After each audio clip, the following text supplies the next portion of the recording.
nắng mai có cả hôm nay gim gen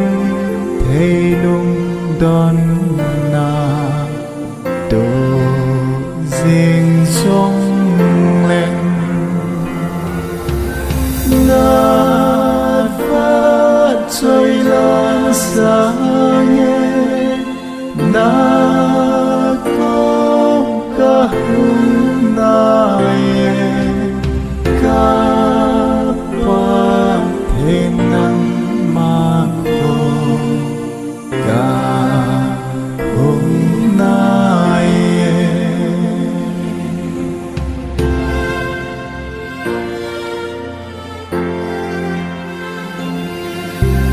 có gì hẹn thêm giông lệ này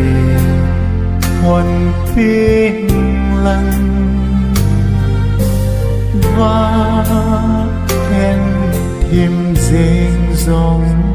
lệ này thôi không nhìn gata in ka mangin na ko ka hulo me ka pa thế nắng mà có cả hôm nay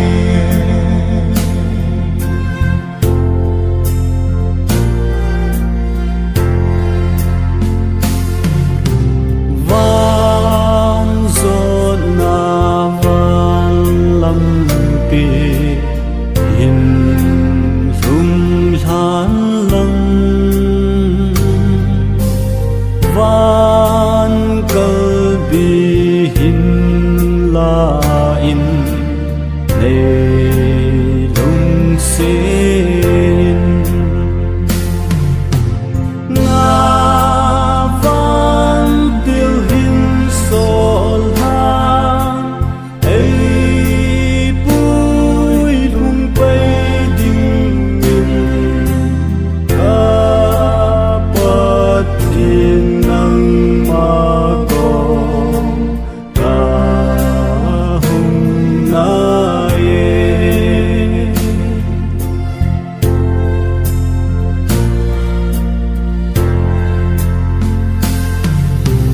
lung gì na cuốn cả thua và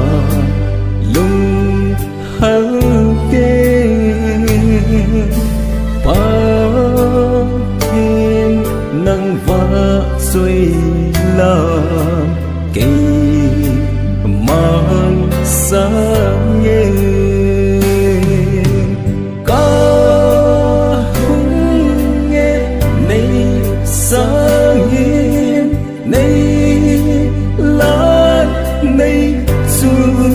tsunami cả ba thiên nắng mà có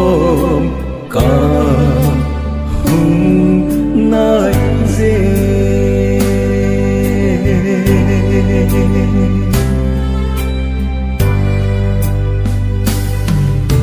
lên thấy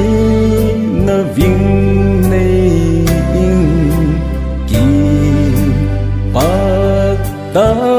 in ni sa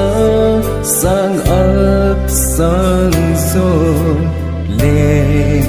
sang giống lên